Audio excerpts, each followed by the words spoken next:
Hold up, redo. Come on. Good morning, y'all. It is me, Tay Marquise. If you're new here, welcome. If you've been here before, thank you for being a friend.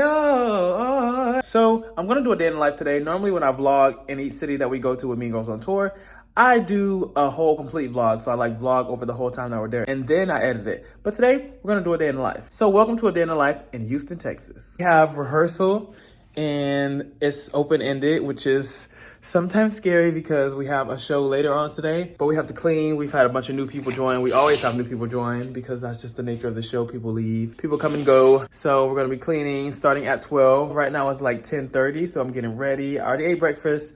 I already posted the vlog, the new vlog from Louisiana. I already did my skincare and I'm gonna edit the next vlog, the Mexico vlog, and then I'm gonna stretch and then I'm gonna go to rehearsal. A very important part of my day, or at least beginning my day, is hydrating because the difference that it makes going into a show or going into rehearsals, not having drink water the whole morning versus when I do, it's crazy. And let me tell y'all something. Let me say one thing. I feel like I always talk about MJ the Musical, y'all, but I love this show so much. And I've never seen a show and never felt more seen, more heard, more represented on a Broadway stage before. So it's not my fault that I love the show. Anyways, MJ UK, I just feel like I need to be transparent just so that it's all documented, so that's out there, so that I can say, so I can look back when and be like, so MJ UK posted, I can't even get it out, y'all. I'm so like I'm thinking about it so much. MJ UK posted about auditioning for middle MJs and MJ coverage, whatever. Mind you, let's rewind. We're in February right now. So it's almost been a year since I last auditioned for the UK version. And I saw MJ on the West End when I went on the trip with my friends.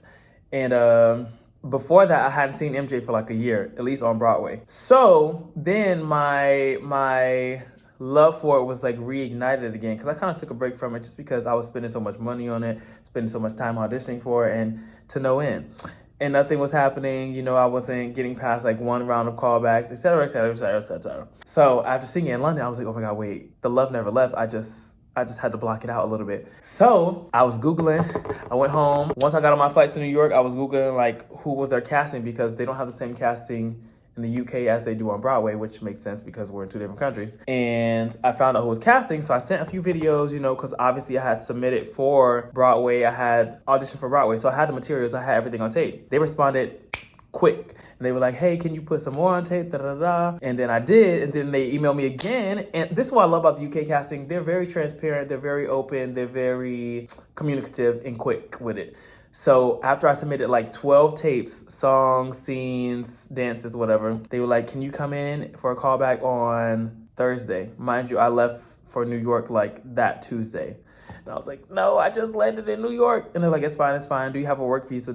And I was like, I don't know what that is. So the answer is gonna have to be no. They're like, okay, thank you. We'll review the tapes with the team again and then we'll get back to you. So a week goes by, another week. And they emailed me and like, hey, we just want to inform you that we will not be moving forward. Boom. Love that. I love the transparency. I know that casting can't always notify every single person that they're not moving forward with them, but I feel like in that circumstance, I was the only person trying to submit to them at the time because it wasn't an open thing. I just went out of my way to find an email and submit it to them because I knew they were having issues with like coverage. They had to cancel a couple shows. So I was like, So yeah, in with transparency, in with closure, 2025. But anyway, here we are 11 months later. They post an actual Instagram post about them looking. So when companies post, when casting posts that they're looking, they looking. So I submitted to that and they were like, do you have a work visa? And I was, short answer, no, but I was like, I was under the impression that you had to have a job opportunity so that you could apply for one, et cetera. And my friend did the same thing. And yesterday they told them, they were like, we won't be considering auditions that don't have a work visa. Obviously, it makes sense because you need to be able to start the job, I'm assuming, quick. So I sent them a nice thick paragraph because, you know, I'm one with words. I was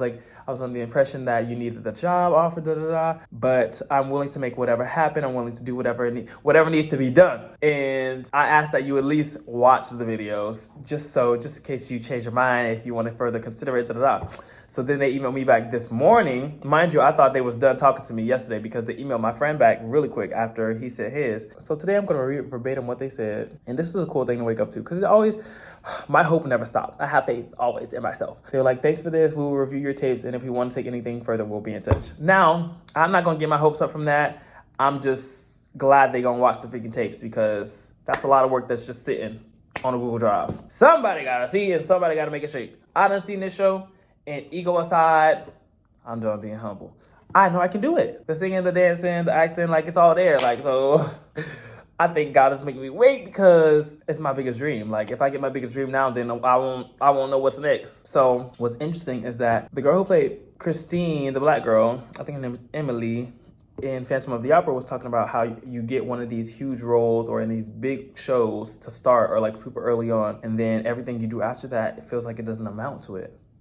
So it's like the stuff I'm doing now feels like it's the build up to get to MJ. Even though I feel like I can be in it, I've done the auditions, I've learned the dances, I've done all this stuff. If I had that to start, especially when I auditioned first in 2020, if that was how I started my career, there wouldn't be many places to go that would feel better. So I'm fine, I'm cool, I'm content. You know, I get to do Mean Girls right now. This is my dream show. Also, some things you have to knock out because this tour is not gonna last forever either. MJ is building companies all across the world. You know, they got companies galore. So MJ's not going anywhere anytime soon. But trust, Mean Girls is going somewhere. It's in the West End right now, but I think this tour is about to conclude once we're done with our leg. And yeah, I definitely wanted to do this show, and I'm glad I did it. It was still a dream. So sometimes you just have to take it step by step.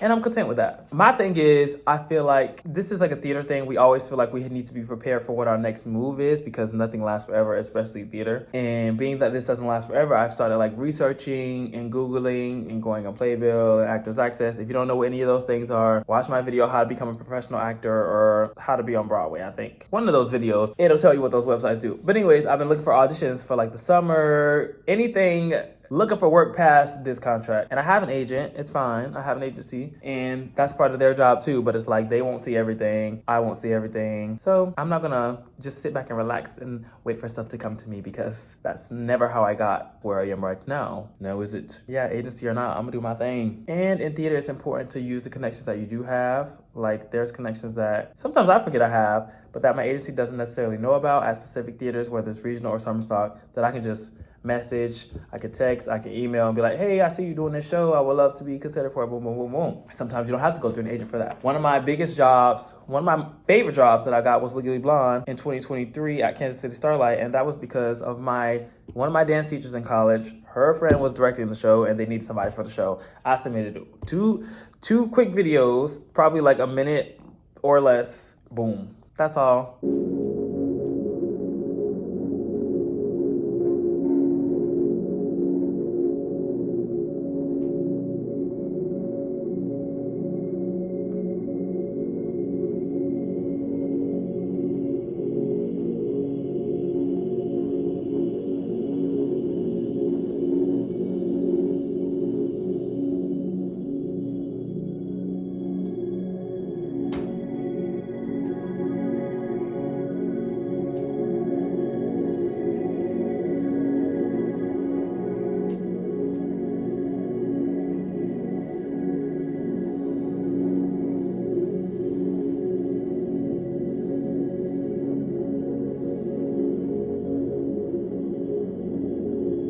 For the theater kids out there, we're performing at Tuts or Theater Under the Stars, but it's actually, the theater is called the Hobby Center, and it's like a 13-minute walk away from the hotel that we're staying in, and on the way there you get like the scenery of downtown Houston. It's pretty cool. You get to stroll through the park, even though sometimes there's rats on that side, which is why I'm on this side. Like this little, I don't know what it's not a pond, but this little body of water over here that they have in the park. I feel like it's the same for most downtown areas in most big name cities, but there's a decent amount of homeless people here, which is interesting. Always saddening, of course, but I guess I didn't realize that was a thing in Houston. Being here, I've been very weird about, wait.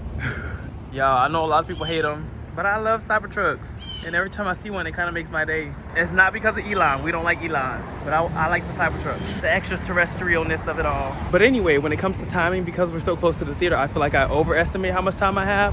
And then I'm like doing a speed walk to the theater. So today I decided to leave 30 minutes before we actually had to be there. And yeah, I'll get there early because early is on time. We are here at Toots. You see their whole season. You see the shows up here on this board. Where's Mean Girls? Now.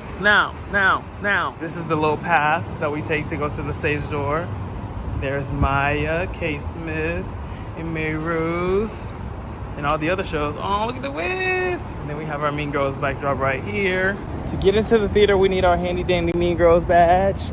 And that just tells security that we're in the show and that we have access to the backstage area versus word of mouth where someone could be like, I'm in the show, you know, a crazed fan or something like that, because Mean Girls do got some crazy fans. Let's walk in. Hello. Have a good one. Thank you. Hello. Let me sign. Oh. So, where do we sign in? Let's see who's in our dressing room. Oh. It's Michael, guys. Every day that we come here, we get to see all the shows that were and that came here or that Tuts did themselves. I think it's really cool. My favorites in the theaters that we stop at are always the Little Shop. Wall tags, that's what they're called. Yeah, there's so many shows. It goes all the way down that hallway, around that corner.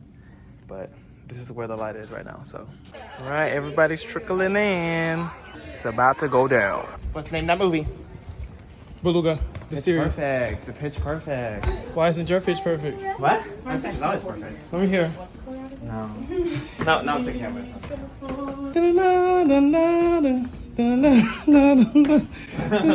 All right, y'all, we on a little break. We got some karaoke going on in the background.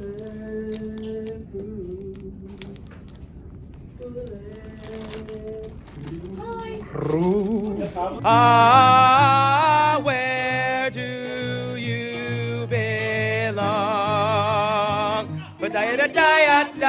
Okay, so we just finished rehearsal. We started at 12 and we finished at 3:53.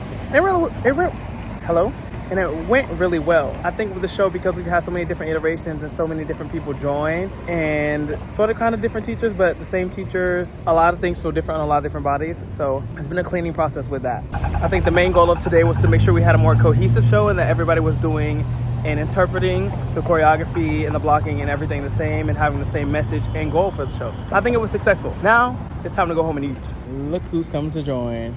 Put that away. Went home, ate dinner, then took a nap.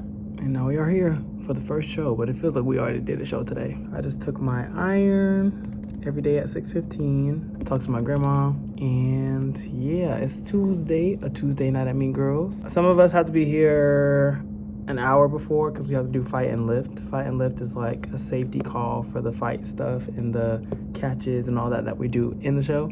We have to practice it at least once a day. So on 2 show days, we do it before the first show. And if it's the same full cast for the second show, we don't do it again. But if somebody's in, somebody else is out, somebody calls out for the night, vice versa, we do have to come back early.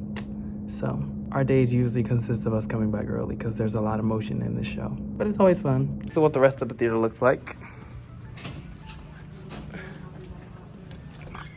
Boom, boom, boom. We got vending. So we downstairs right now. You enter downstairs and our dressing room is on the same level that you enter, which is cool because it's not always the case. Then we go up these stairs to the stage. There's wigs. This is the directions of where everything is when we first get to a theater. Boom. Then we have headphones. We have mics and we have mirrors. Hey. And then, yeah, these are mics. Okay, but bring it in here and I'm just... Oh my God, I didn't bring my computer. You didn't bring it? No. Oh my God. I forgot. We trying to watch Trisha Paytas' Big Broadway Adventure, or whatever the show was called. This is the stage, guys. That's backstage. And then we have the house where the audience sits. And our band is warming up. What is this for? This is for Bring It On. Oh my God! Tape. Are you serious? No, I didn't get a tape. You liar. I'm just gonna submit that to myself. Sing your Anyways, song, sing your this song. is my audition for Campbell. What's your name? Oh, my name is Brandon Moreno, Broadway alumni. And I know I'll have to be practically perfect, so I'll go above and beyond, above the side. All that I'm asking is one perfect moment.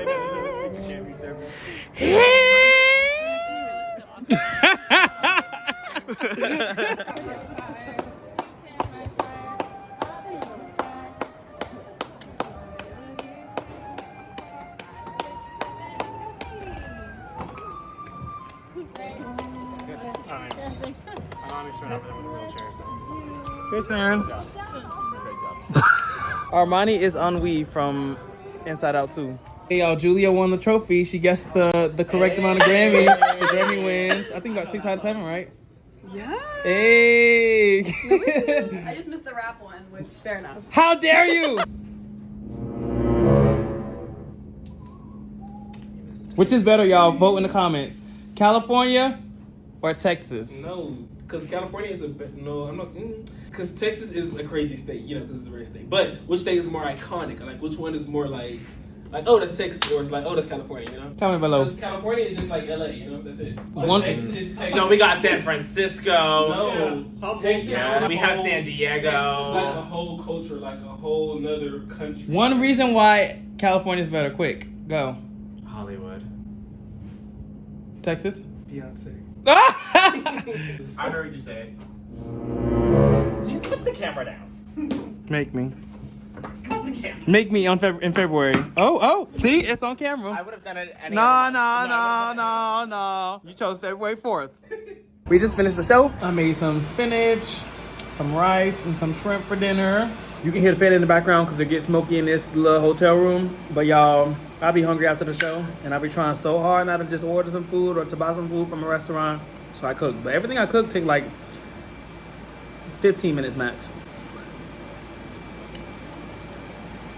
It's good. We just finished the show. Let me see if the microwave is too loud. Anyway, it sounds fine. The days that we have rehearsals, and we have another one tomorrow, and then a show, because we have to clean stuff and then run it again and again and again, that usually makes us more tired than if we, I don't know. I want to know how other people feel about this. If doing 2 shows a day is more work than doing a rehearsal and then a show. Today's rehearsal was a cleaning rehearsal, so that means we ran stuff over and over. But tomorrow is a put-in where we put in new people who are joining our tour in their roles, and that's basically like their dress rehearsal for them to get their hands on props, costumes, quick changes, regular changes, just to get familiar with the show. And one of our new people is starting, he's going to do his put-in tomorrow in the rehearsal, and then he's going to be in the role that night. Put-ins are interesting and fun. That's all for today. I'm going to end my night. You know, it takes a while to wind down. As always, thank you for watching. Come again.